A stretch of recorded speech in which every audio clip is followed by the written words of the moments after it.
Hey everybody, so we're pretty much at the end of chapter 19 now, and our grand finale reaction is the Volhard-Zielinski reaction. Sometimes we call it the Hell reaction, even though it's not the most hellacious reaction or crazy reaction you've learned.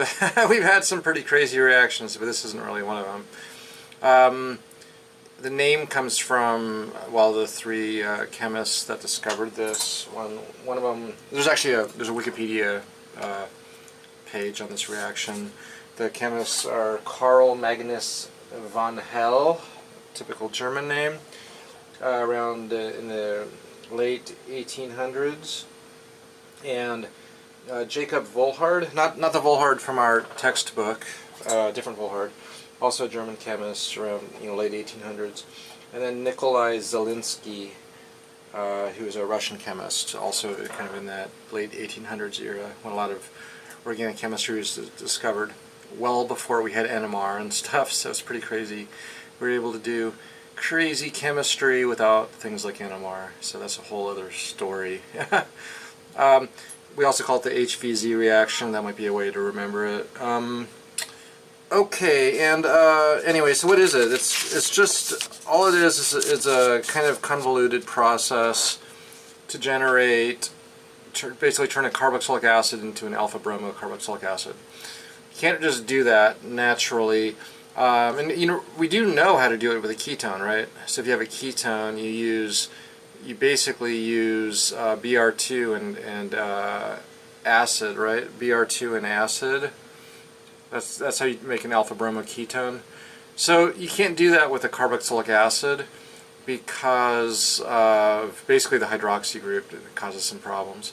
So what the Volhard-Zielinski reaction does is it essentially makes an acid bromide first, which is actually a protecting group. It's kind of protecting that OH, and then we'll liberate the OH later in the last step. But this is sort of like a protected carboxylic acid. It's a weird choice of a protecting group because it's highly reactive. It's like an acid chloride, right? But anyway, once you have the acid bromide, it's really easy to do the alpha bromination. And this is essentially the same as the alpha bromination of a ketone. So if you have a ketone, it does the same thing with Br2. There's also a little bit of HBr around because you need acid. Remember that? How we did acid catalyzed alpha bromination of a ketone? Well, anyway, you need acid. Where's the acid coming from? It's probably from the PBr3s generating some acid. So there's acid around here. Okay, so that easily alpha brominates. It's the same exact mechanism as the alpha bromination of a ketone. And once you got that, then it's just a simple matter of water, and water easily hydrolyzes an acid bromide, just like water would easily hydrolyze a acid chloride, because those are super good leaving groups. It just kind of wipes it right off. So it's basically a part 1, part 2, part 3 thing. Last lecture I did the mechanism of part 1, which is just basically PBr3 and how PBr3 makes a acid bromide. So this is very similar to how SOCl2 makes an acid chloride, right? So my easy mechanism for this is just have the C double bond O attack the phosphorus, kick off a Br. That makes an RSCC pair of resonance structures. Kick the electrons up, get a carbocation, Br attacks. The big thing about OPBr2 is it's a good leaving group. So now the oxygen kicks in and kicks off OPBr2, and that essentially gives you the acid bromide. Lose a proton and you get the acid bromide. The only thing I forgot to mention is what happens to the OPBr2 after all of this is done, and it just basically what happens is you get it's O minus PBr2, right? O minus PBr2, and then this just kicks off one of the BRs, and you get probably something as a byproduct, which is not too exciting. P double bond O, Br. And phosphorus loves oxygen. Phosphorus loves bonds to oxygen. So this P double bond O is kind of a nice happy thing that phosphorus likes. Maybe at the, in an aqueous step, water would kick off this Br, and then you're left with some kind of P double bond O OH thing. Lots of oxygen, because phosphorus loves oxygen.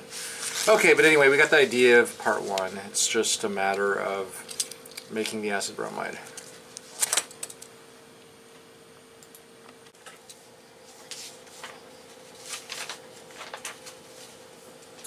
Okay, so let's do the part two mechanism of the Hillville Herzenlinsky reaction.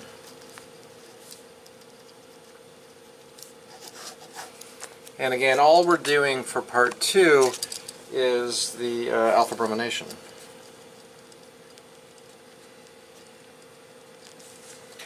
And the acid bromide. So it's Br2. And I'm going to just put HBr in parentheses.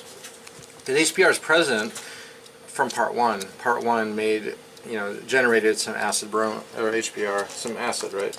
And so all we're doing is alpha brominating this acid bromide. Okay. And how does that happen? Well, the first step is simply keto-enol tautomerism of the acid bromide, and this is in the presence of HBr. So keto-enol tautomerism, chapter 18, right? So if you want to review the mechanism, it's essentially oxygen grabs the proton, and then we remove a proton from the alpha position with Br, right? So it's like you protonate the oxygen, and then Br takes a proton. So it's a two-step process. It is a really easy mechanism. It's technically a proton transfer, right? We're transferring a proton technically from the alpha position to the oxygen. But anyway, if you want to review that, it's chapter 18. All right, so now, what do we know about enols? Are they nucleophilic or electrophilic? Well, we know that the keto form is electrophilic and the enol form is nucleophilic, so this is nucleophilic. It's nucleophilic, and you have the presence of an electrophile, Br2. So, how is this nucleophile going to attack this electrophile? And we can abbreviate the electrophile E+, right? So it's just a matter of oxygen kicks down. Let's draw it a little larger.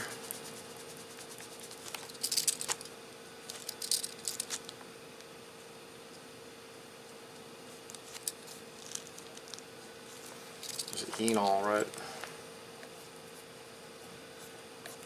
The enol is nucleophilic. Alright, so how does it act as nucleophile? Circle on pair, kick down. That regenerates the double bond O, and now this double bond attacks Br, kicks off the other Br, and that's pretty much all there is to it. Now you have your alpha bromo acid bromide with an extra proton on it. Where does that proton go? Maybe Br minus takes it. We could also just say minus H plus, but yeah, it's a simple matter of loss of a proton. Alright, that's part two. So, like I said, not the most hellacious reaction we've learned, but it was created by, what's his name again? Carl Magnus von Hell.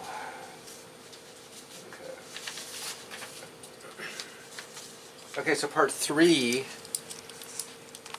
is the last step of the mechanism. It's actually really easy also. Part three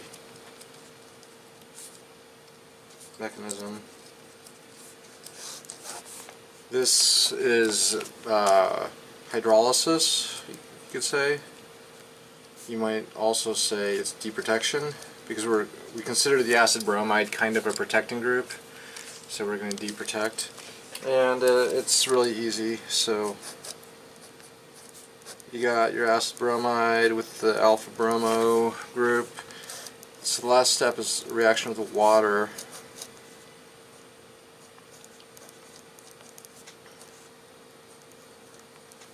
Okay, any guesses on the mechanism?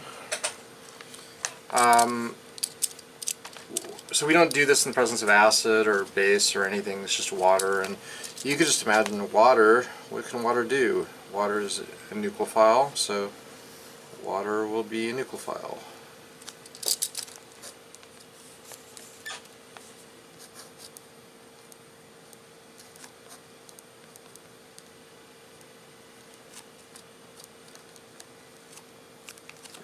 Whoops. What am I missing?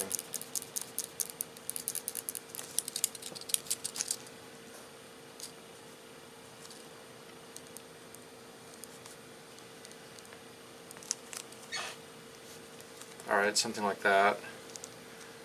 Probably now a proton transfer, PT. I would say from oxygen to oxygen.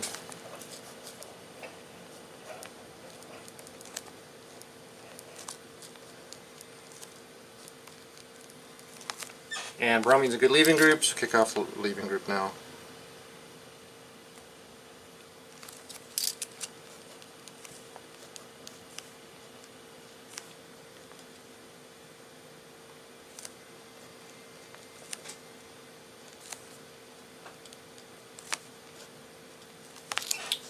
And lastly, what do you think?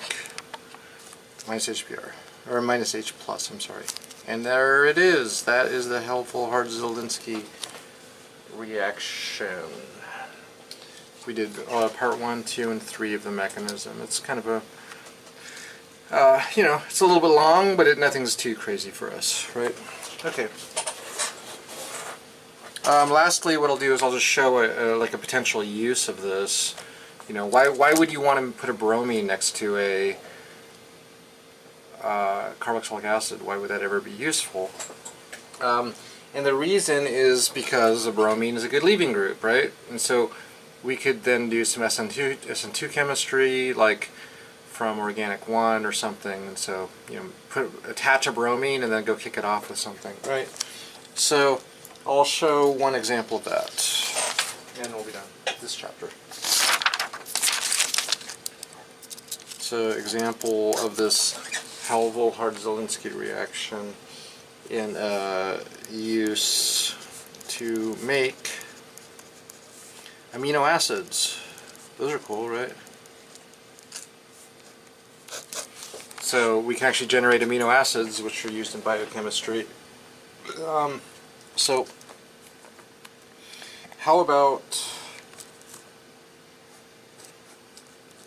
if we have this carboxylic acid, how could we potentially turn this into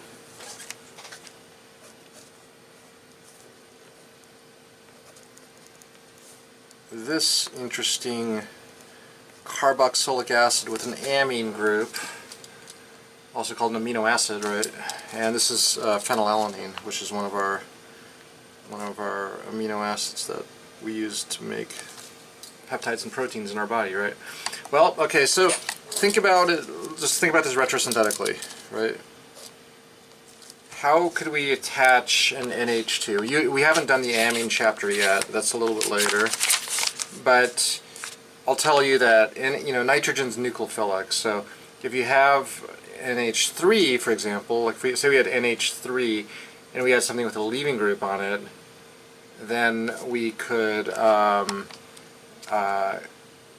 attach that NH2 there. So you could imagine something like, well,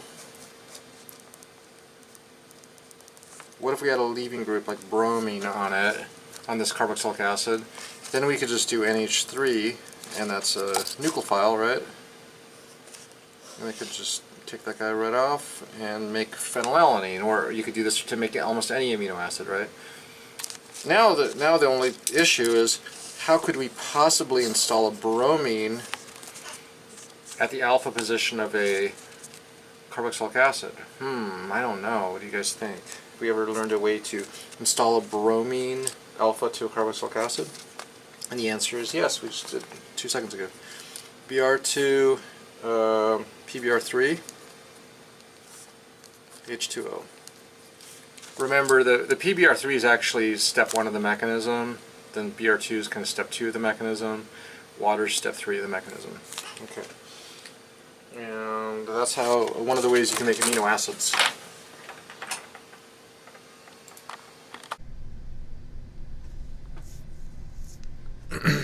Alright, so we're done the chapter 19 and now we're on to chapter 20. I think I said earlier that chapter 19 and 20 are redundant in some ways, so that does help you because it's not like you're learning a ton of new things in chapter 20.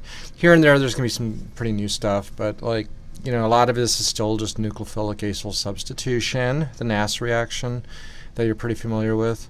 And just also, now you're learning a little bit more about things that aren't just a carboxylic acid, but are like ester and amide and things like that. All right.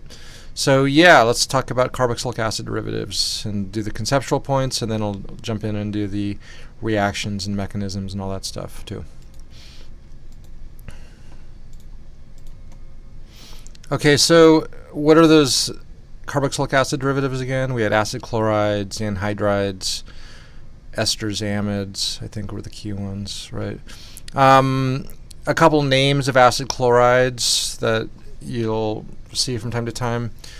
One of them looks like acetic acid, but it's got a chlorine. It's called acetyl chloride. Another one is one extra carbon. This, and kind of as you extend the chain, usually the name ends in OYL, like oil, I guess, like propanoyl chloride is if you have 3 carbons. Another one if you have a benzene. Remember that if you have just like if the carboxylic acid version of this is called benzoic acid. So what's this one going to be called? Maybe benzoyl chloride. So often acid chlorides have this OYL ending.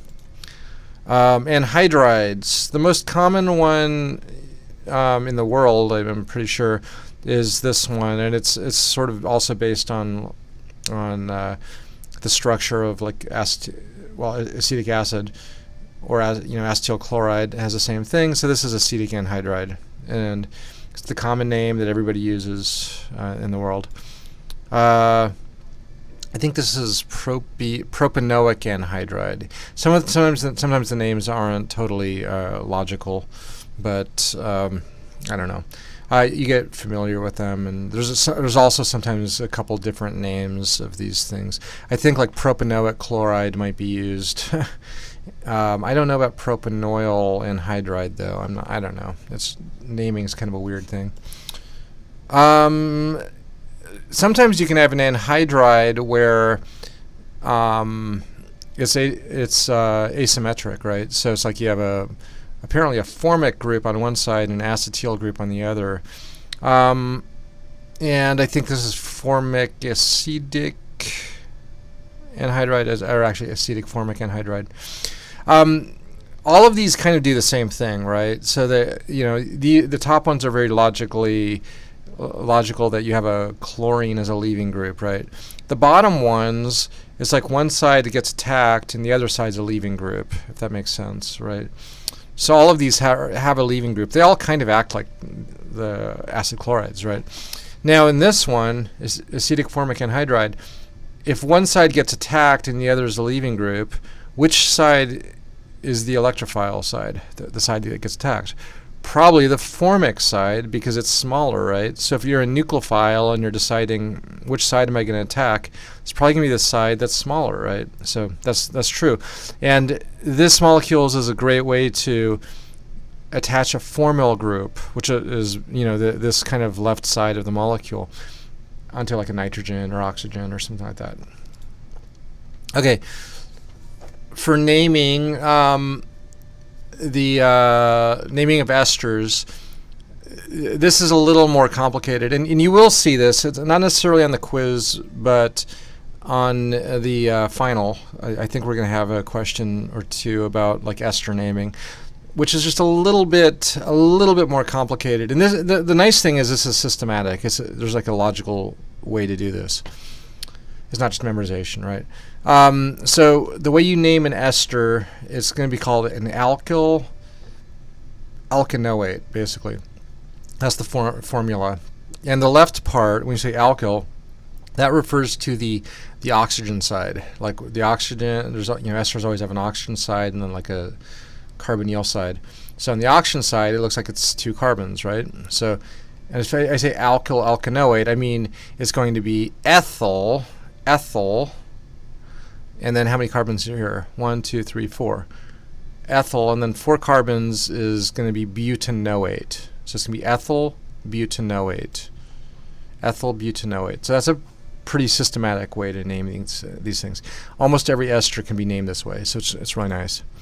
Okay, now I just kind of switched it around, and now it looks like, what is this going to be called? How many carbons on the oxygen side? 1, 2, 3, 4. So it's going to be butyl, and then 2 carbons would be ethanoate, right? Butyl ethanoate. You should know, though, that nobody in the universe uses ethanoate to describe this fragment. This is very commonly called something else. So you probably know the name of it, right? You want to say ethanoate, we say acetate. So butyl acetate. Acetate refers to the concept of ethanoate. It's C double bond O, CH3. That's what acetate is. All right, what about this one? How many carbons on the oxygen side? 1, right? What's a 1 carbon alkyl substituent? It's methyl, right? Methyl, 1, 2, 3, 4, 5, 6, something O8. Methyl, something O8, like hexanoate, right? All right, so that's kind of the naming system for esters. How about this one? What's the oxygen? What's that thing on an oxygen? On this oxygen on the left. Remember from Organic 1, branched substituents? I think it's in chapter 2 of the book. This is something propyl. It's not just propyl. It's isopropyl. This is isopropyl. And what's this O8 thing? It's like based on benzene, and you have a carboxylic. Like, think about benzoic acid, right? Was it? It's not. This is isopropyl something O8. Isopropyl something O8. It's isopropyl benzoate. Isopropyl benzoate. For branched substituents, we can also call them. We can name them systematically. So 1-methyl ethyl. Remember that? That's also Organic 1, Chapter 2. 1-methyl ethyl. That means you have an ethyl group. There's our ethyl group, and there's a methyl on carbon 1. All right. Okay. Try these at home. Tert-butyl propanoate. See if you can do that. Remember, you have to remember what tert-butyl is, right? Chapter 2, if you don't remember. Benzyl. We've talked about benzyl. Benzyl is just benzene and a CH2. So benzene, CH2. 2-bromobenzoate. So then you figure out 2-bromobenzoate, right? 4-methylpentyl benzoate. See if you can draw that. Allyl. If you can't remember what allyl is, Google search allyl alcohol or allyl bromide. It's essentially a alkene in a CH2. We've mentioned that at some point in this course. 2,2-dimethyl propanoate. See if you can try these. Okay. A couple, well, I'll just say right now that esters are very common in a lot of chemical substances, and a lot of like pharmaceuticals, all sorts of places you see these things. We already learned about the Fischer Esterification, and if we react salicylic acid, which is just a 2-hydroxy benzoic acid, with methanol, and we do a Fischer Esterification, we get methyl salicylate. This is called oil of wintergreen. I should mention, and I think I mentioned already, esters often have nice smells, like tastes and smells and things like that. So often like they have like fruity or like minty, I guess, in this case. So this is something called oil of wintergreen, and you can probably make a guess what it smells like. And then, of course, if we use acetic anhydride, this is kind of analogous to acetyl chloride, right? And so one side's going to be a leaving group. And so now oxygen attacks and kicks off the other. Oxygen attacks the left side, kicks off the right side, and that makes O-acetyl salicylic acid. This is not really known to smell nice, but it is a pharmaceutical, right? It's acid. The top one is used in a lot of things like Listerine and, you know, the minty wintergreen type varieties of like mouthwash and stuff like that, chewing gums and stuff. The bottom one's aspirin. It's a acetyl salicylic acid is aspirin. They're also present in a lot of different drugs and biologically active substances. Cocaine actually has 2 esters in it. It's got a methyl ester and a benzoyl ester based on this kind of weird alkaloid fragment on the bottom. This one's kind of crazy. Z7-dodecynyl acetate. Dodecene is 12 carbons, like, and if you say dodecane is like C12, right? Dodecynyl acetate, and this is a pheromone, so it's one of those things that it kind of attracts species, you know, and it's used kind of as an attractant for 2 pretty wildly different species, moths and elephants. So that's pretty crazy. And there's some kind of divergent evolution, I would imagine, between a moth and an elephant. But they both use 7-dodecynyl acetate as a pheromone. Amides. How do we name amides? So there's an amine and a carboxylic acid component. So the amine is kind of like the nitrogen component. The carboxylic acid component would be the C double bond O side of this. What do you think we're going to name this thing? How many carbons is it? It's 1, 2, 3, 4. Butane amide, I think. Yeah, butane amide is the naming of this. What if we have N-methyl N-ethyl 2,4-dimethyl pentane amide? Let's think about this naming. Given the name, let's draw the structure. So I usually, with most naming, I start on the end and I go backwards. So I'm going to think about 2,4-dimethyl pentane amide, and I'm going to think, well, it's probably 5-carbon amide, right? Pentane amide with 2,4-dimethyl, so methyl on 2, methyl on 4. What do you think N-methyl and N-ethyl means? It means you got a methyl on nitrogen and an ethyl on nitrogen. So there we go. 1, 2, 3, 4, 5, and then we have methyls on these 2 positions, and it's N-methyl and ethyl. Try to draw these at home. Might be helpful on the final super quiz. N-phenyl, N-benzyl, 2-chloropropanamide, propanamide. So it's 3 carbons. You got a chlorine on 2, amide. And then phenyl. What's the difference between phenyl and benzyl again? Phenyl is just a benzene, basically, right? Benzyl is not the same as benzene. It seems counterintuitive because you see benzyl, you think benzene. Benzyl is CH2 phenyl. So this is a phenyl, and then this is a CH2 phenyl. Okay, see if you can draw these. Can't come to office hours. N-methyl benzamide. N-methyl benzamide is a derivative of benzoic acid. So it's like benzoic acid, but you have a nitrogen with a methyl group on it.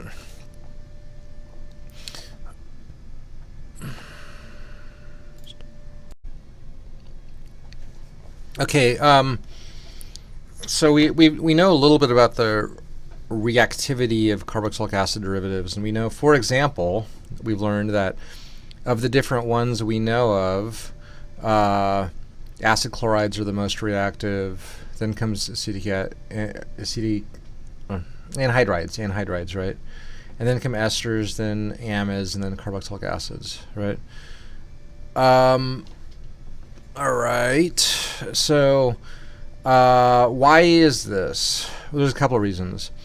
One, due to leaving group ability. That makes sense. Like a chlorine is a very, very stable thing as it falls off, and Cl- is very stable by electronegativity. So that's, and as you go down or across this chart, things become less stable as they fall off as a leaving group. So the part of it is leaving group ability.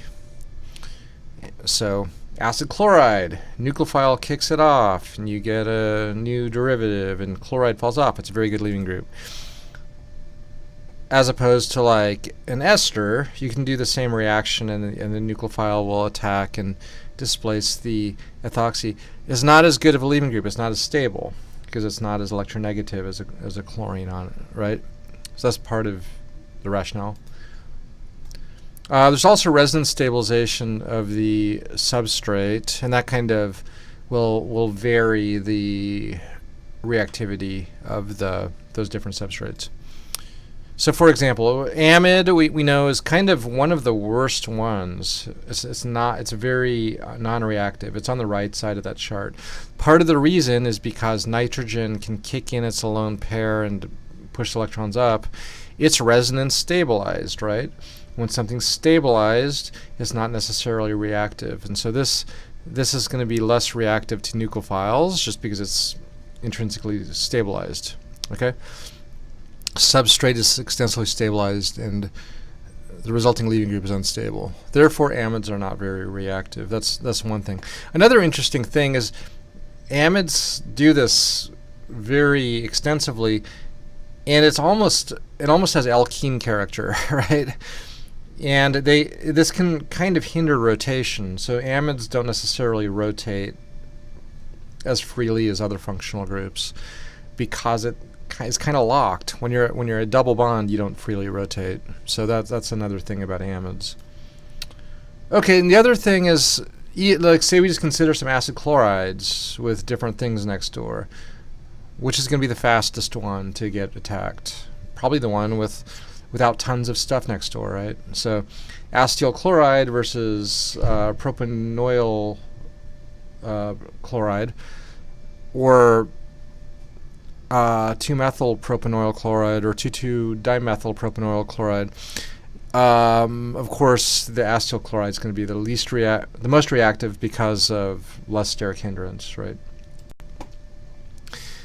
And there's a lot of useful information by NMR spectroscopy.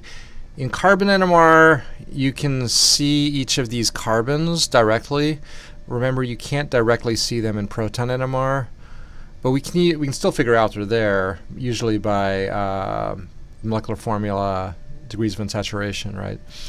Anyway, so all of them are roughly in the same ballpark. So these are not easily distinguishable by carbon NMR. Carbon NMR is really cool and useful, but not necessarily to distinguish these things.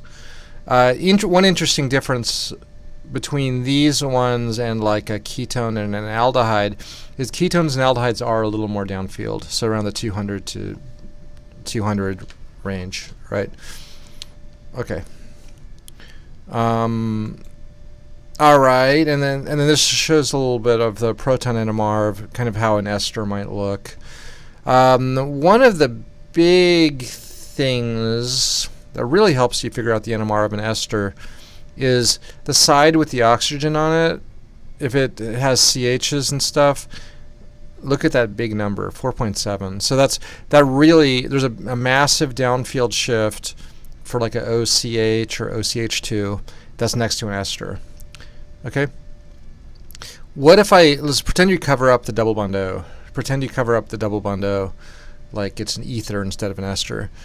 Do ethers do this? Well, yes, but not as far. An ether will shift to about 3 or so. Yeah. Ethers don't shift as far as esters. An ester really shifts pretty extensively. And then the other thing about an ester, there's two sides to an ester, right? You have the oxygen side and you have the other side. And the other side is also shifted down, but not as far. It's in this 2 to 3 range. If you look at your NMR chart, I think it's on the syllabus, and we've seen it a couple places. It's on all the quizzes and stuff. Where do things come if they're next to a pi bond? Where do things come if they're next to a pi bond? It's on my little chart, and it's between 2 and 3. So this 2.3 makes sense also, right? Both of these are totally on that chart. And you need to be familiar with both sides of an ester to be able to assign them in your when you do an assignment problem, right? Okay. There's another one. Oh, I'm sorry. This is the same one, but by carbon NMR. You can see like that ester peak is at 173, and then next door is on the C double bond O side is kind of 20 to 30 to maybe 40, I guess. And then, but the oxygen side is really downfield. So those things really stand out by the carbon NMR. Okay. Figuring out where the oxygen is located in an ester. Of course, the oxygen is the side with the kind of usually 3 or more likely 4 ppm in a proton NMR, right? Of course, there's a quartet and a triplet because it's a CH2 and a CH3. This side, interestingly, there's no CHs next to the C double bond O, right? Because if there was, where would your signal be if you had CH next to the C double bond O? It's usually 2 to 3, right, next to a pi bond. And then like in this, it's a tert-butyl group, and there's nothing directly connected to the C double bond O except this carbon. And the tert-butyl 3 methyls are just a big singlet at 1.1, so they don't even see they can't even feel the effect of that ester. It's too far. What if we switch this orientation around? That's kind of fun. So we just switched the orientation of the ester. Now this CH2 is no longer at 4. Now it's a 2.2. It's 2 to 3, right? It's next to a pi bond. But the methyls, now they can slightly feel the effect of that oxygen, but they went from 1.1 to 1.5, so there's not very much of a big effect here either. So that's kind of interesting. How else do you know you have an ester in your molecule by NMR or an NMR problem? Usually by molecular formula, right? You see UN equals 1, and you see 2 oxygens, right? So those are the tricks you know that you have an ester. And how do you know it's an ester and not a carboxylic acid? How do you know your NMR is an ester and not a carboxylic acid? Because they both have 2 oxygens and they both have a UN equals 1. But a carboxylic acid will have a signal around 12 ppm, right? So that would be the trick to figure out, oh, I have a carboxylic acid, or oh, I have an ester. This just shows that same molecule by carbon NMR. And interestingly, again, carbon NMR, you're looking at the carbons. The side here, which doesn't have any protons on it, but it is directly connected to the oxygen, it does feel that oxygen quite well, and it's around 80 ppm by carbon. Depth, remember depth is we talked about this in the carbon NMR chapter or section. Depth was a way to figure out, oh, I have a CH, oh, I have a CH2, oh, I have a CH3. But depth does not show these quaternary signals like that, or this, or the ester carbon. So you know if you have an ester if, by molecular formula, we have 2 oxygens and UN equals 1. We don't have a carboxylic acid peak. Where does the carboxylic acid peak come? Check your table and remember from last chapter. We also, if you have an OCH, it's roughly around 4 ppm. That's a good sign that you have an ester.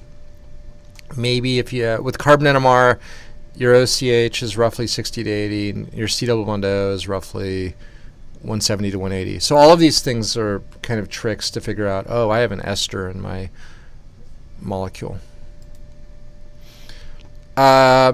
nitrile is another possibility.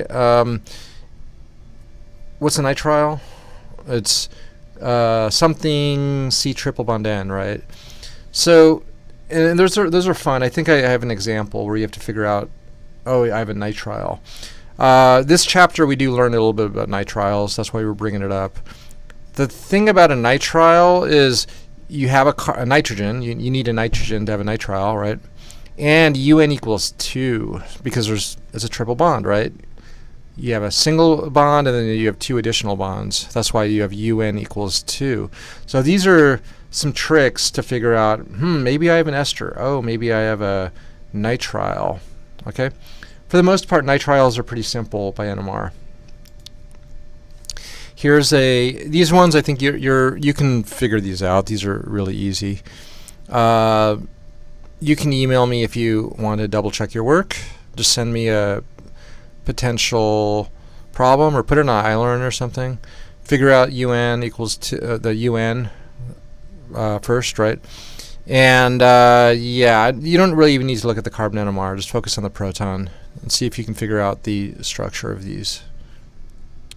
5H around 7. What could that possibly be? Is it monosubstituted, ortho disubstituted, meta disubstituted, para disubstituted? Here's another one. C11H14O2. Figure out UN and then make a little chart. And I'm giving you all the information you need. Also looks like maybe we have a benzene. 5H again is monosubstituted, right? Just a benzene, and then you probably have to figure out, oh, I have an ester. So I do that from my molecular formula. That's when we learned about doing NMR problems. Remember, we had the concept of a mystery substructure. So once you make your little table, which you should do first, then you add everything up and see if you're missing anything. Like, maybe I'm missing a carbon and 2 oxygens and a UN equals 1 or something, right? And then you can figure out, oh, I have an ester. So then you draw the ester. Then you have to figure out, how am I going to attach this ester, right? See if you can do these. If you're absolutely incapable of doing this and like some of the other problems, you need to ask me, and I can set you in the right direction. Great office hours questions, right? Here's some more problems to do. Yeah, I mean, you can see there's at least 2 of these that have nitrogens in them. See if you can figure those out. Maybe think about nitriles. I don't know. You need a UN equals 2 to figure out that if it's a nitrile. All right. See if you can do these problems. And if you have any questions about these problems, great office hours topic. So esters are found in a lot of found in nature and some food items. A lot of long chain esters are found in waxes, so like beeswax and like whale skin, for example, things like that. Here's a fun one. Spermaceti wax, found in the head of sperm whales, and it's also involved in like sonar mechanisms. So what's the name of this one? So you'd figure out the length of the oxygen side and then the length of the carboxylic acid, the C double bond O side. I think I give that here. Yeah. Nah, it's different. I don't actually have the IUPAC of the top one. But the thing you need to do is look up the length. It's 1, 2, 3, 4, 5, 6, 7, 8, 9, 10, 11, 12, 13, 14, 15, 16. I can't remember what 16 is. It's in chapter 2 when you learned about lengths. And then the other side is 1, 2, 3, 4, 5, 6, 7, 8, 9, 10, 11, 12, 13, 14, 15, 16. So 16 on one side, 16 on the other. So you have to look those up.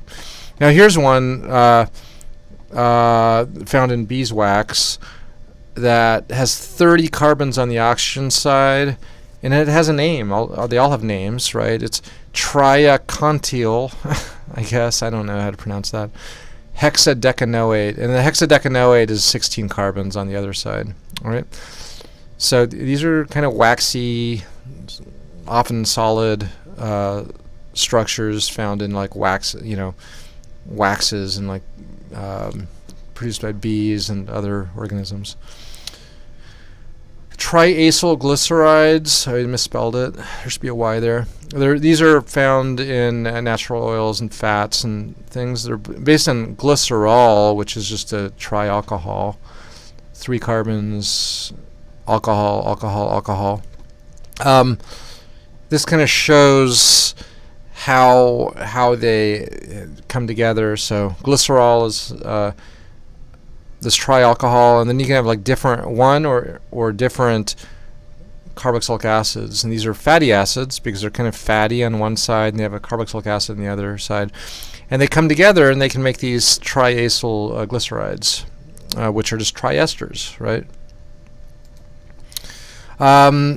Saturated fats are usually the kind of bad fats. And what does saturation mean in an organic molecule? Saturation, we say it's a saturated molecule. It means lots of hydrogens and no double bonds, right? So that's what we mean by saturated fats. So these are completely saturated, and these are, they contribute to like heart disease and other health problems. Phospholipid bilayers. So these are components of biological cell membranes. They kind of look like these triacylglycerides a little bit, but they have differences. So these contribute to cell membranes, right, in our bodies and biological organisms. This is an example of how they might look. So you still have the glycerol component, and then we have like 2 fatty acid chains, and then they often have some kind of polar head group, right? This is called cephalin. This is a phosphorus-based ester, and when these kind of encounter each other, they make these phospholipid bilayers, where you have the greasy side inside and a little polar head group, which is hydrophilic, and that's like how almost all biological membranes are formed in our bodies.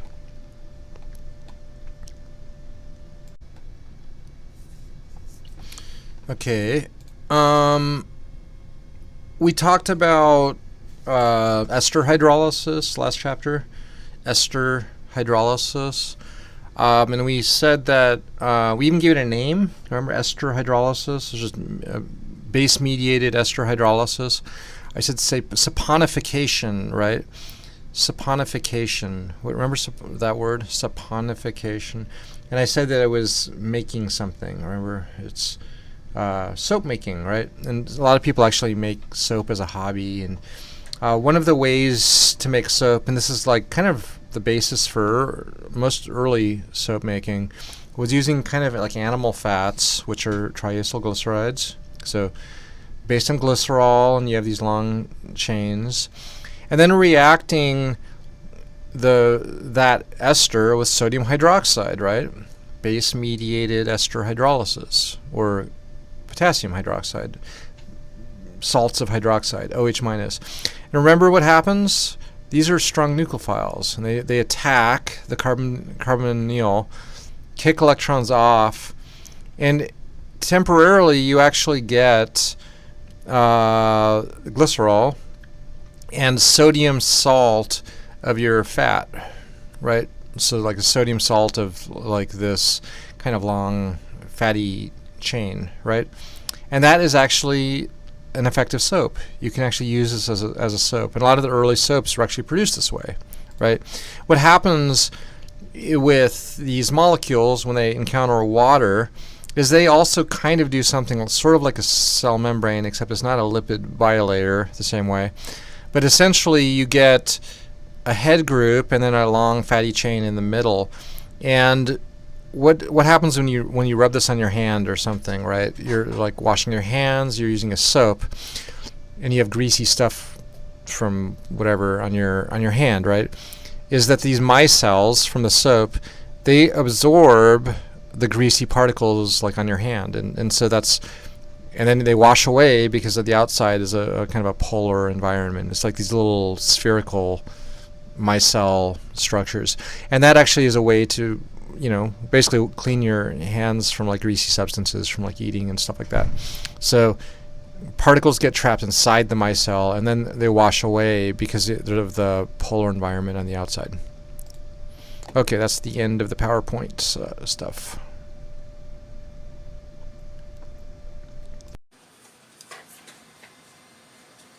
Alright, so we're in chapter 20, and we did the PowerPoint stuff related to carboxylic acid derivatives. Let's do some of the reactions now. Number 5, so, and again, 1 through 4 were the points in the PowerPoint slides. Let's talk about acid chlorides and acid halides a little bit more.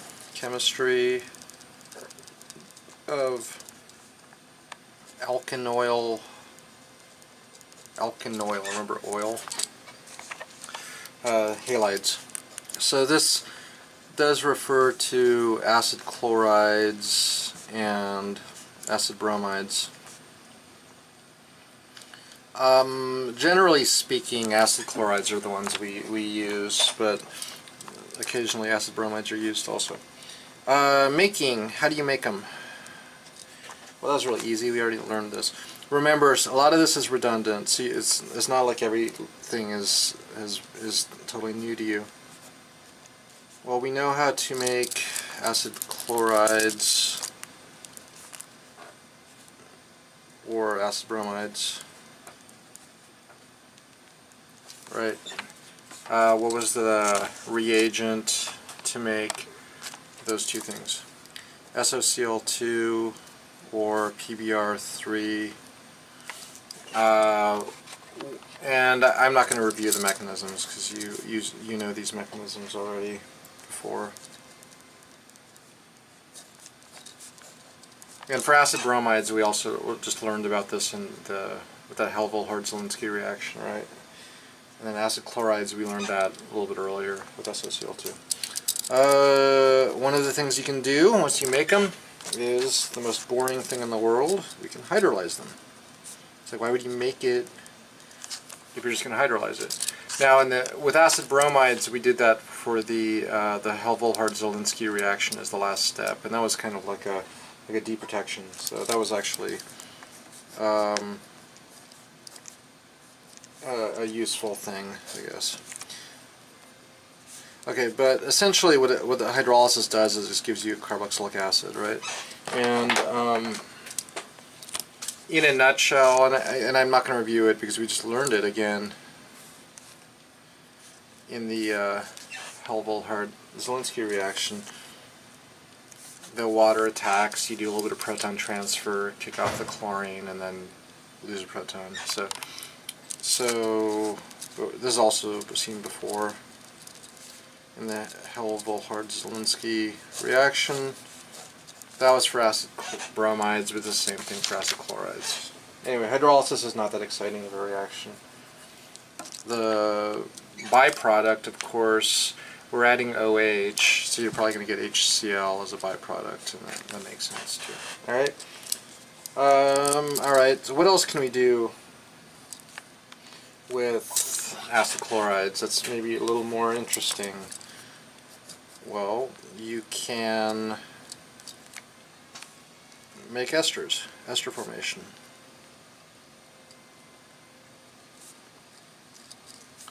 Ester formation, alright? And so we could react with an alcohol. And usually we're going to use a base, like pyridine.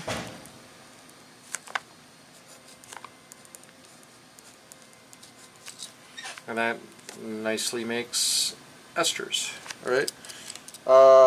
In a nutshell, and this is also a mechanism you guys learned last chapter, so I'm not going to actually review every little mechanism. But alcohol attacks, and I'll let you fill in the mechanism. base-mediated NAS, right? Base-mediated NAS. In a couple of words, nucleophile attacks, then the base comes and grabs that proton off, and then the oxygen swings down, kicks off the leaving group, and you're done. So that's a very short mechanism, but it's base mediated because you're using base like pyridine, right? Okay, another thing you can do is make amides, amide formation.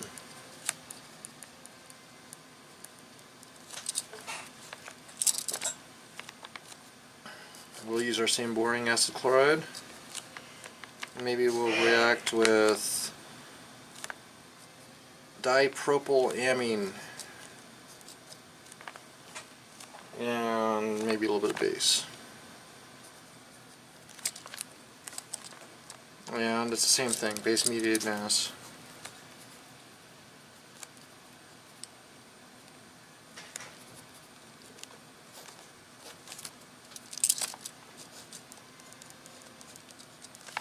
And we have propyl. Okay. And the mechanism, I'll do the first step, you can do the rest. Nitrogen attacks, kicks electrons up onto oxygen, then the base takes off the proton as a second step, and then the oxygen swings down, kicks off the chlorine, and you get your fancy amide here. Okay, so those are all old things. Now let's do some new things.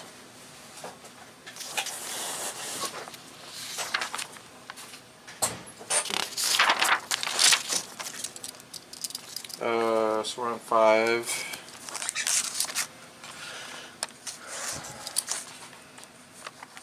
Acid chloride still, or alkanoyl halides. Alkanoyl halides. E is a little new now. So another thing we can do is react these acid chlorides with organometallic reagents.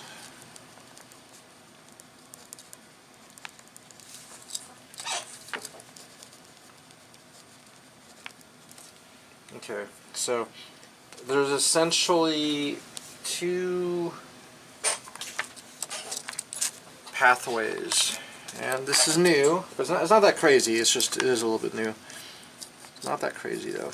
I'll just have a random acid chloride like cyclohexyl, this is cyclohexyl acetyl chloride. Sorry, cyclohexyl acid chloride. Alright, so we can either react with a Grignard, so like phenyl magnesium bromide,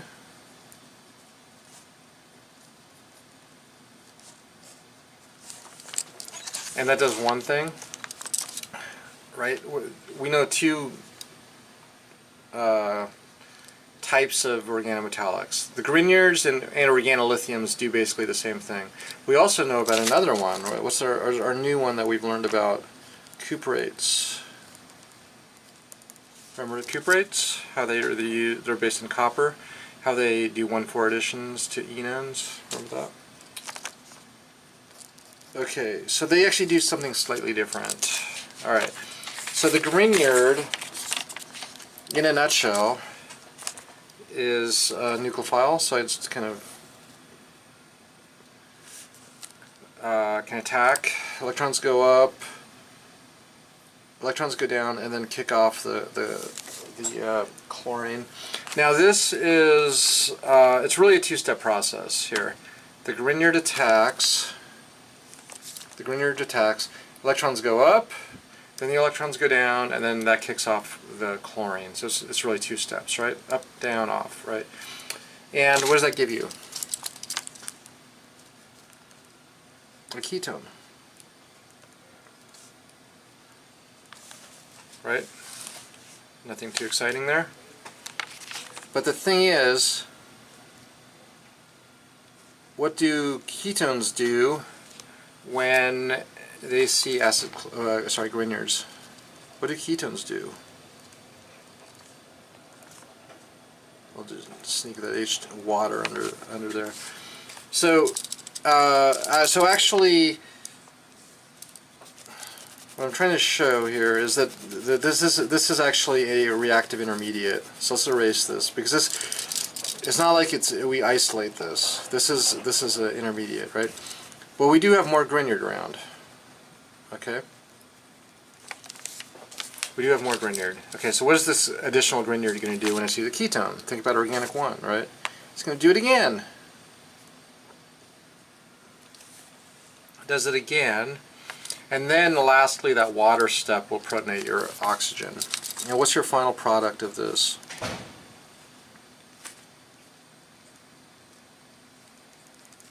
A tertiary alcohol. Alright, we cool with that? So, nothing too crazy here. That's a nucleophile, that's an electrophile, right? This attacks, electrons go up, then the electrons go down, and you don't need an extra base like pyridine or, you know, that we've seen before. That's not necessary. But it attacks, you get an intermediate, and it does it again. And the net effect is you get 2 of these R groups, whatever your Grignard was. They get attached. And what kind of alcohol is this? It's a tertiary alcohol, right? Alright, so Grignards add twice. Grignards add twice. Alright. Now the difference between a Grignard and a cuprate is that for whatever reason, and it may be a mechanistic issue, the cuprates only add once. So this will actually give you a ketone. And stop.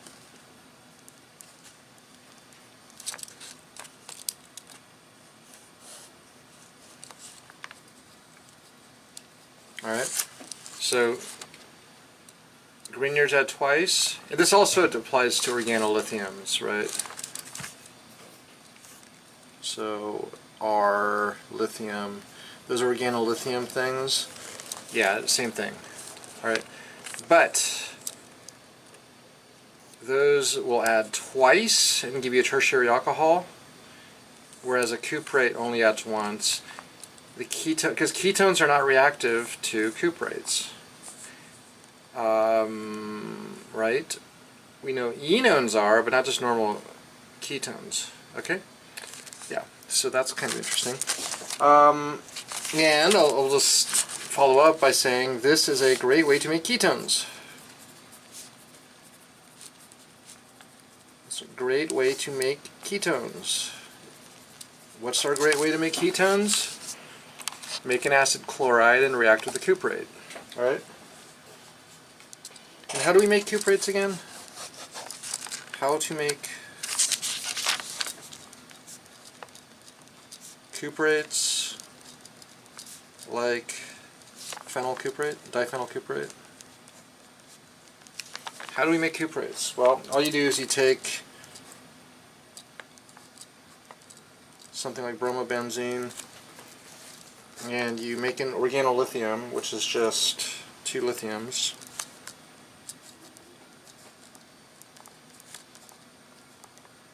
So that makes phenylithium and lithium bromide. And then we take our phenylithium,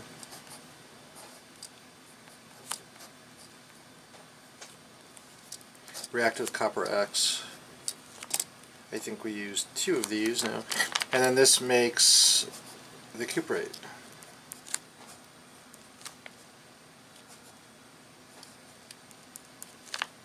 Minus lithium plus. Right, and this is what this is the same as phenyl 2 copper lithium. Alright, so that's how you make cuprates. First you make an organolithium, and then you treat it with copper X, often copper iodide, I think, and that makes the cuprate. Alright? Alright, and let's see.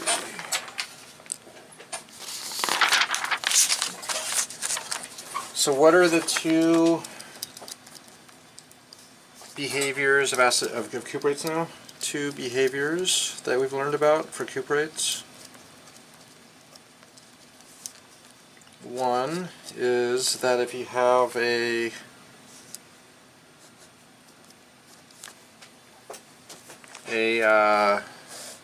enone type derivative, alpha beta unsaturated carbonyl, alpha beta unsaturated carbonyl, we can attach a cuprate at the doing a 1,4 addition. Let's do isopropyl this time, just for fun. All right.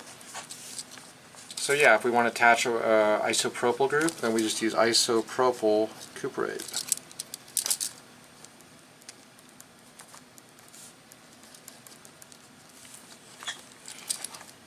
Right. The parenthesis basically means that we have two of those things, right? Mechanism in a nutshell was that this attacks, this goes there. Oh, actually, that's this is bad. I'm sorry, you guys. I totally messed this up. This alpha beta unsaturated ketone is totally wrong. It's not alpha beta unsaturated. It's the double bond's at the wrong place. There we go. Sorry about that. Let's fix this up. All right, there we go. Better, better, better. Glad I caught that. Okay, so yeah, this attacks, because now it's alpha beta unsaturated, right? Alpha beta unsaturated. And the way I caught myself is because the mechanism wasn't going to work. But now with the isopropyl, attacks that carbon, shifts the electrons there, and up there you make a ketone enolate.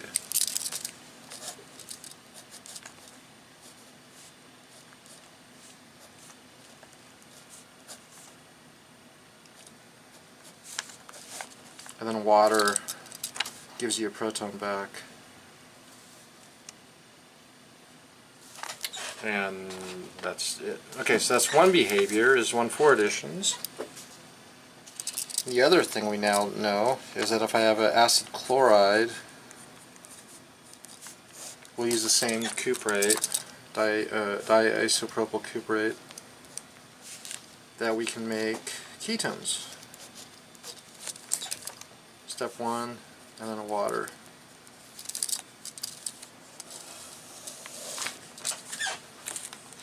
Alright, so we can do 1,4 additions, we can do additions of cuprates to make ketones.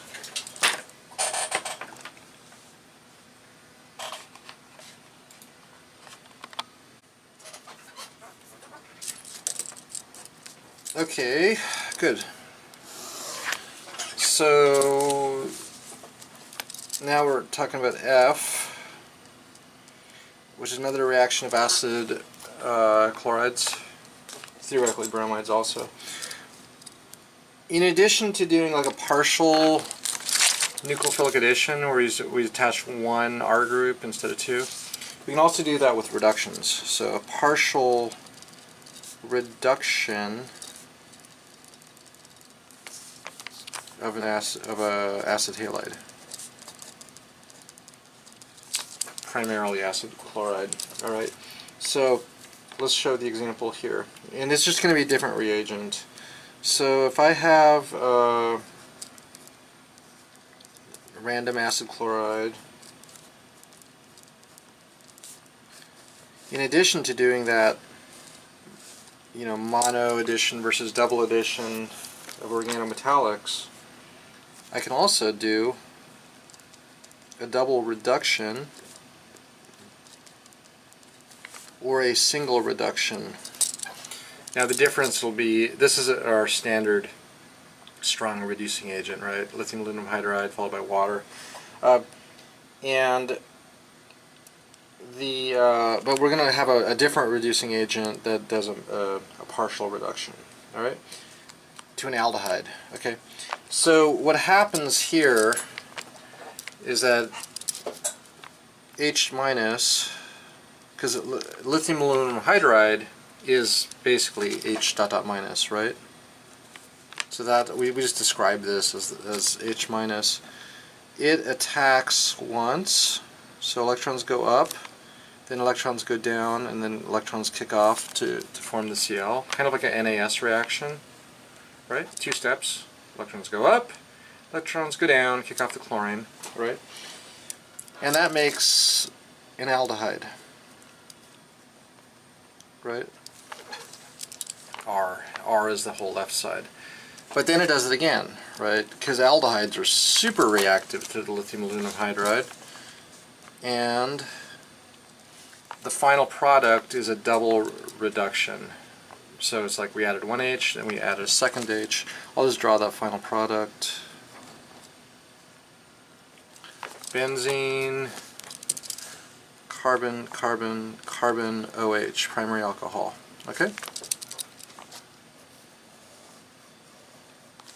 So you get a first addition and a second addition.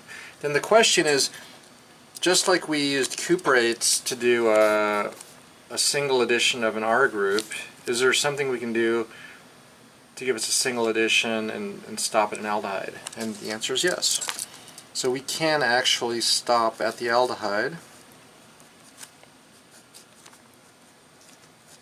if we use a different reagent. And that reagent is lithium plus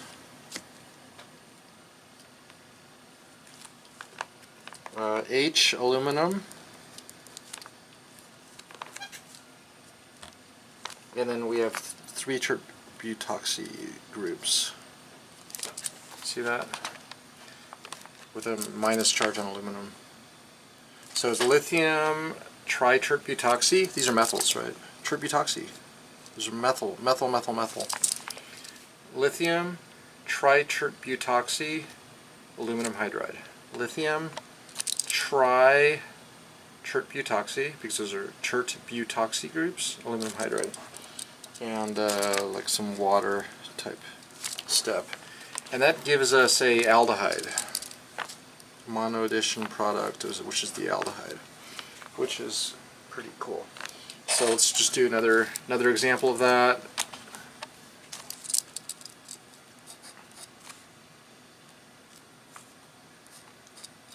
Random acid chloride, and I want to do a mono reduction. I'll draw it nicely again. Lithium plus HAlO tributoxy water. There's a minus charge on aluminum, so it's lithium plus something minus. What's the product? It's going to be the aldehyde. I drew an alkene in there just to make it interesting, and that is a great way to make aldehydes. Okay?